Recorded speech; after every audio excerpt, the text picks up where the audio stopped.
Hey YouTube, welcome back to another video. I got two more vintage bass trombones in like the last week. I got them both on the same day actually. And let's talk about them. One of them is familiar looking because it's got this guy sitting on the back.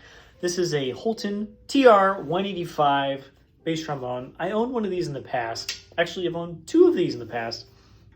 The first one is one of the few horns that I regret selling.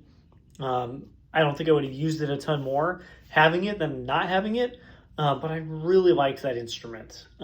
Just had this character to it. It also played really well.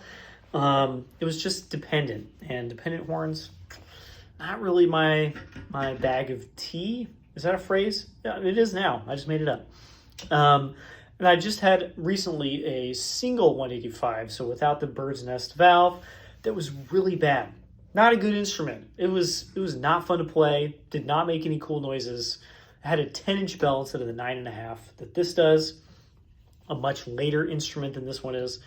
And yeah, it made me sad. I actually returned it on eBay because I was like, get this out of here. And then this one just fell in my lap.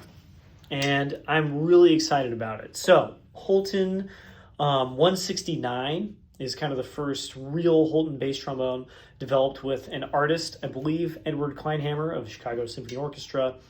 Might be other people involved. Ray Premru, I believe, also played a 169. I don't know if he was involved. In any case, the 169 is based on a New York Bach 50 with a red brass bell that I think Kleinhammer happened to have. I'm not sure why he didn't just get a Bach, but he partnered with Holton. They basically copied the Bach, made a couple tweaks for Kleinhammer, and we got the 169. This is not a 169. This is 185. But not being a massive Holton nerd, I'm a Holton nerd, but not a massive Holton nerd, I don't really know what the difference is. I think the 169 might have slightly smaller valves. And otherwise, I don't know. Holton is so weird. They're so inconsistent, like just the way they build trombones, really inconsistent. But also like 169, it existed. They're very good. They're very highly prized. I would love a 169. They're typically, as far as I know, better than 185s. And then they just introduced the 185 that's like the same instrument. I don't get it. 169s also had bird's nest valves. They had the same basic components. I don't know why this is a different model. In any case, it differs from a Bach 50B, which did come with red brass bells, by the way, in a few ways. So we have a lightweight nickel slide, but it's not entirely lightweight. This has over sleeves.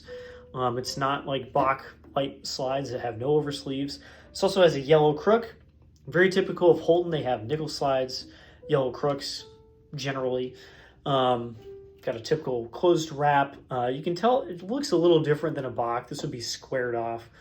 On a Bach, we have a nice dual radius tuning slide. This one has seen better days. It has like a hand-hammered finish, shall we say. I have a dependent E-flat valve, not a D valve. That is a problem we'll talk about in a second. And then 9.5 red brass bell that is very similar to a Bach 50 in terms of the tapers and stuff like that. I think that's why I like these Holtons, because they're based on Bachs. I like Bachs, but they have these couple little tweaks, including the material changes, that make me like them even maybe a little bit more than like a New York Bach 50B stock would be. These play so well. When they're good horns, they're so good.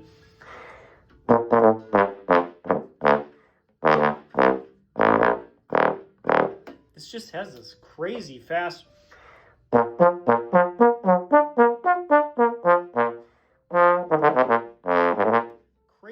response. I love the articulation.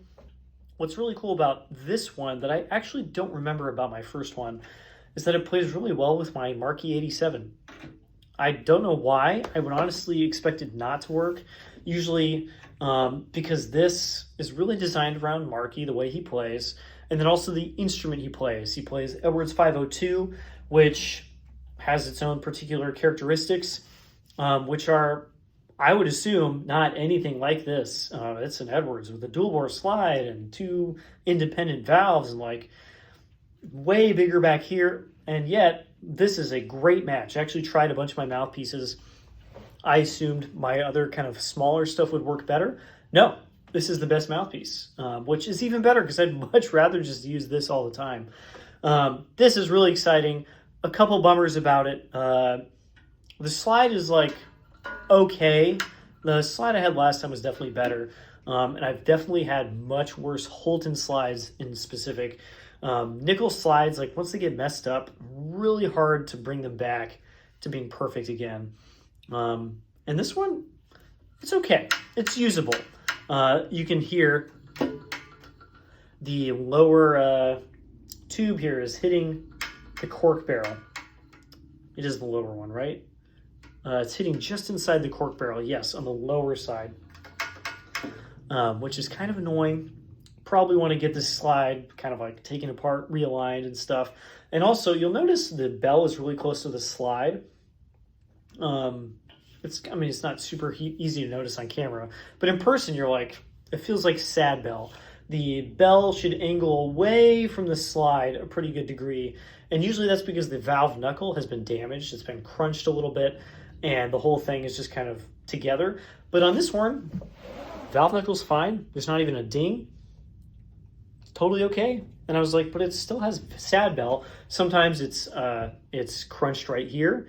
The literal bell is angled down a little bit. No, bell's fine. You know, it's got little dings and kind of like lumpy spots and stuff, whatever. It's old.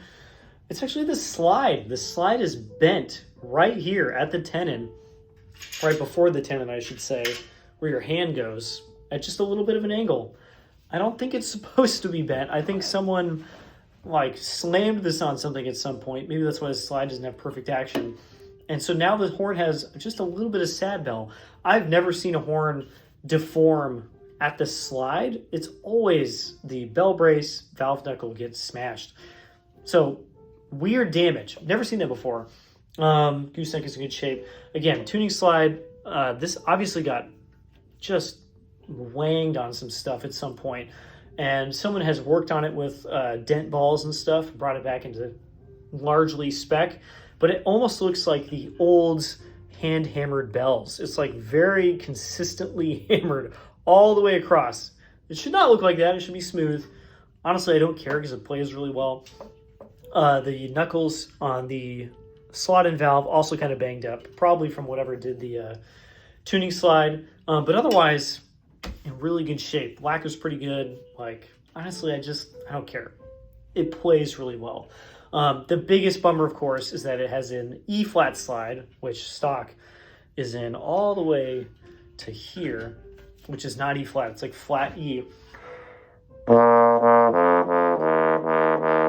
It's like halfway between. This is like Bollinger tuning, I guess, except you can't use it by itself. To get E-flat, which I'm slightly better at.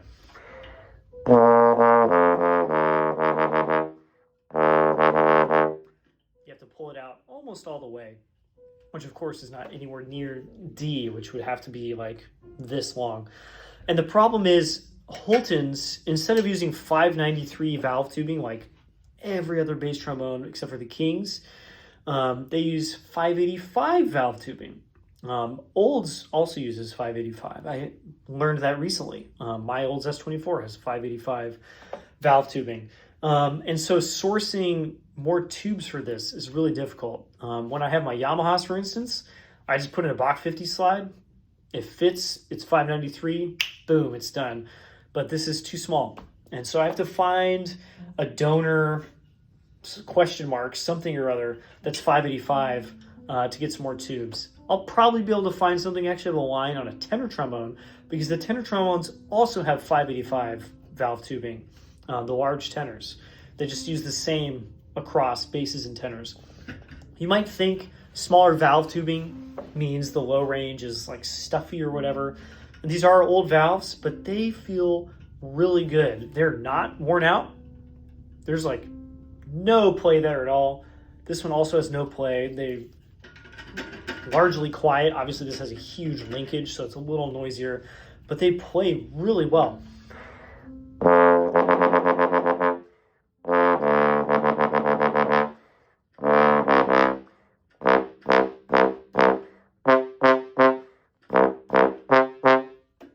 low C, low B. They're really far out of the slide. I don't like that. And obviously you're playing through two kind of old vintage rotors, but that plays better than any Bach 50B2 that I could possibly name in that register. I think they just used higher quality valves. What are my plans for this? Well, actually I haven't bought it yet. It's on loan just for the moment. Pretty sure I'm going to buy it because I really like it. I would not mind having a vintage horn like this. And it's not the most expensive thing on the planet. I could get 3D printed steel valve cores for the valves. I think that would make them a little bit better. But honestly, having played it, I don't know if I need to do that. They're not nearly as worn out as I thought they would be. And the horn plays much better than I assumed it would. So, I don't know. I think I'll get it fixed up, get the slide straightened, fixed on, and get a D slide. And I might just leave it like that for a while. Honestly, the biggest problem I have is I don't have a case. And this is not fitting in like Marcus Bonner or anything. This has to go in a gig bag. It has to be a gig bag that's really wide at the back, which most of them they're not because they don't need to be. So that's weirdly my biggest problem. I also have another vintage bass trombone. That is this. I don't think I can play the same music I just did.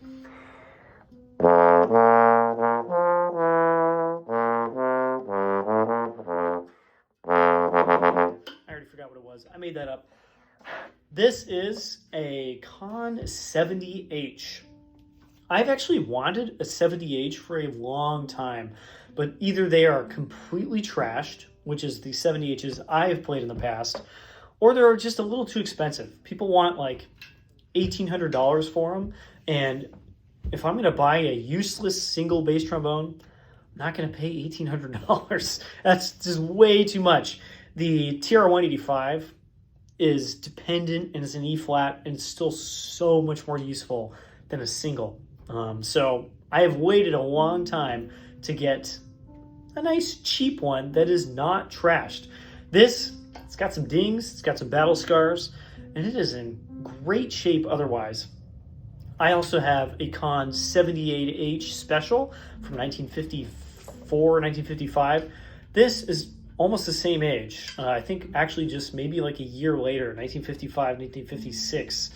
And it is in weirdly good shape. You look at the lacquer, you look at these big kind of flat spots. Where are they? Up here on the J-bend. This is actually from the case. The slide can land on this part of the horn. It also hit the bell. This is a very typical spot. Where is it? Oh, right here. This is very typical for the slide tenon to whack the bell inside the case. Otherwise, there's really not a lot of damage. The slide has some Conn wear, so some of the chrome plating has come off of like the stockings. There's a little spot up here on the slide as well, but it has weirdly good action. The 70H I played in the past was trash. The slide was basically unusable, and that makes it really not fun to play. 70H already, I've got to say, not very fun from an ergonomic perspective. These have very strange proportions as a result of what they're trying to do. Conn wanted to make a bass trombone very early on. These started in like the 20s that could play a low C. Low C was starting to show up in music, and they're like, okay, how do you make a low C happen? If you have an F attachment that's normal length, you can't play low C because the slide's not long enough. It's always sharp, and so you have to pull out to E. Well, that's like a really annoying thing.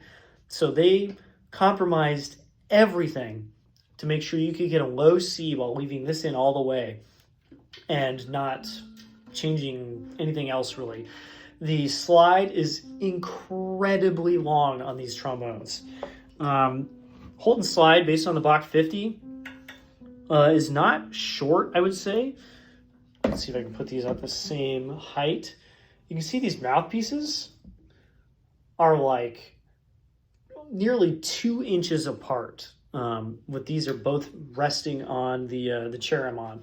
And that's with this slide tuned not very far out. So this is the slide at its shortest. That's still an incredibly long slide. And you can tell because someone has managed to drop it or drag it on the ground and ding into the crook because the slide is just so long. This slide barely fits in cases. Generally, it fits in the case it came in, but not like any modern cases or gig bags. And due to that, and due to the fact that the bell section is very short, and the F attachment is just a little bit long, this can play a low C in 7th position.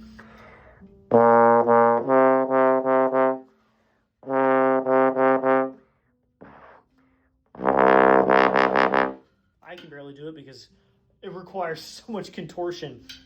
But if I put any other trombone in that position, the slide would be off. It would not be on the slide anymore. The slide is so long. And again, the bell section is really short. If we put these next to each other, and we'll put them together at the slide receiver, you can see that the 70H is just crazy short because all the length is in the slide instead. So all the tapers, everything about the 70H is really strange. It is not like any other, especially modern bass trombone, but even the 185 that existed at kind of the same time, about 20 years later, totally different proportions, ones that we kind of still use today. We don't use these.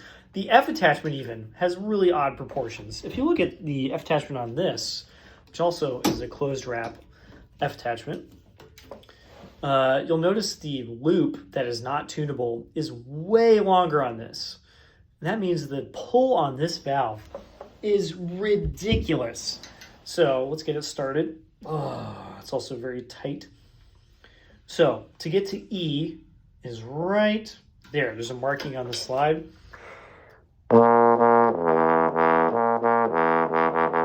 That's even just a little bit low, I feel like. And then once you get to E, you can pull it like 4 inches longer to get to whatever this is.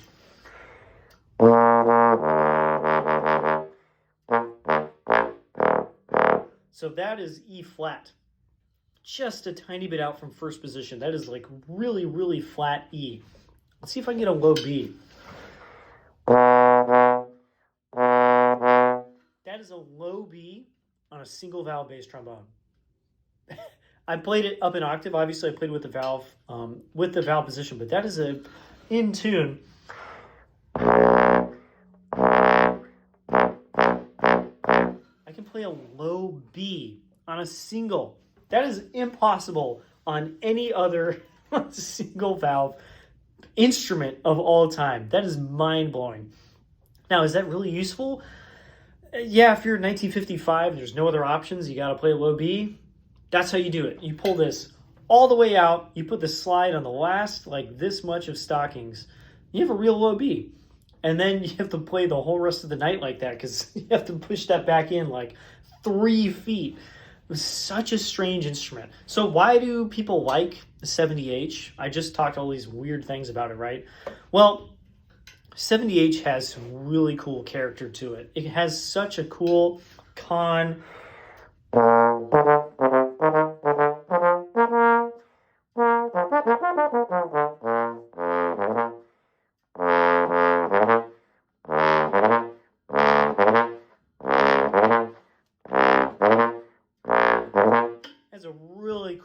Conn color to the sound that honestly does not come out of any other bass trombone.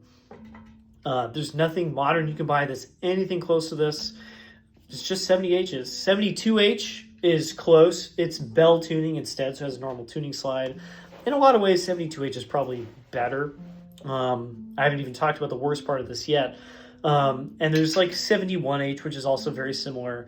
But the tapers of this, ultra long slide, also narrow, not super narrow, but narrow.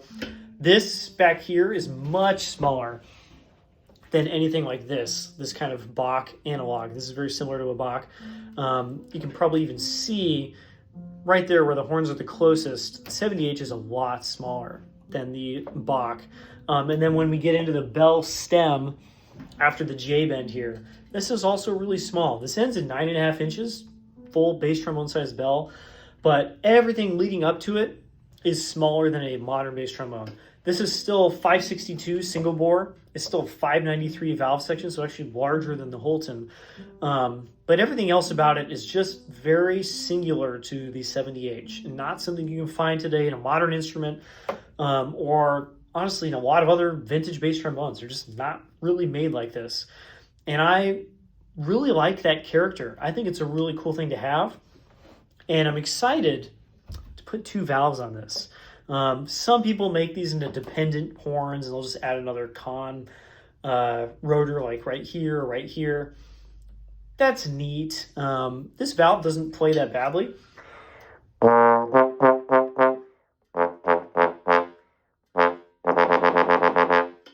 It has a pretty good response, and it has like very little play. It has a little bit. It's a little worn out. Now that I've oiled it, it plays much better than when it was dry. But I think 2 modern rotors on this, independent, oh no, would make this a really cool bass trombone. And before you freak out, yes, if you put 2 valves on this, you have to cut the J bend. You'll notice this is one piece all the way up to the start of the bell, which means this is all tapering, right? On a normal, quote-unquote, normal bass trombone. The gooseneck tapers, and then we have a bunch of cylinder. This is not tapered tubing. And then the tuning slide tapers again, and then we have cylinder again, no tapered tuning, and then the bell tapers. And the whole point of a tuning and slide bass trombone is that this just tapers all the way to the bell, all the way from the exit of the valve to the end of the flare, one big taper. But the cool thing about 70H is that this J-bend, it tapers, but only by like up until about here, it only tapers like 1/10, really small amount. So like there's a little bit of taper there that you're going to get rid of by adding a valve, cutting all this away, but not a lot. The 62H, which is also tuning and slide, has much more taper. So when you cut this away, there's a big gap between the second valve and the start of the J bend that makes the horn a little squirrely, a little bit different. I don't think that would be the case with the 70H. Not nearly the same. This one also has opera wheel tuning. So it's got this big old heavy system to change the tuning on the slide instead of the little guy just on the lower leg. And this is the kind of more preferred option for like sound and playability, I would say. You can play pretty loud on these things. It does make this slide really heavy. You have a slide that is like this much longer than a box slide, and it has all this hardware on it and overlapping tubes and oversleeves at the top. This is a heavy, heavy slide. I can play music on it, but if I wanted to play if I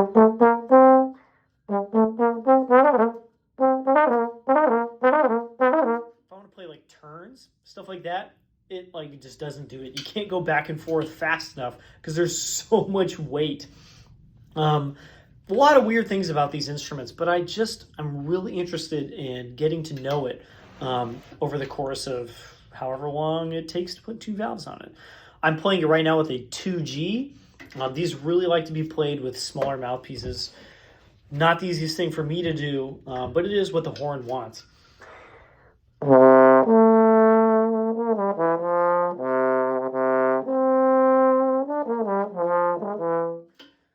If I put in my Marquee 87, for instance, at least in my testing, a lot of that Conn kind of middle chord of the sound disappears.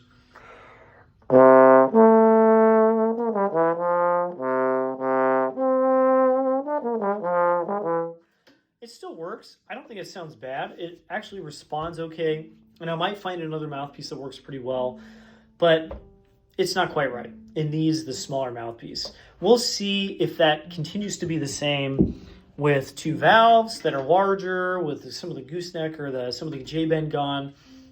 Maybe I change out the lead pipe. These have Remington shank lead pipes. Normal mouthpieces should not fit, but every single 70H, 62H player, 88H player on the planet just used a normal mouthpiece and just rammed it in there. And so all of them fit normal mouthpieces now.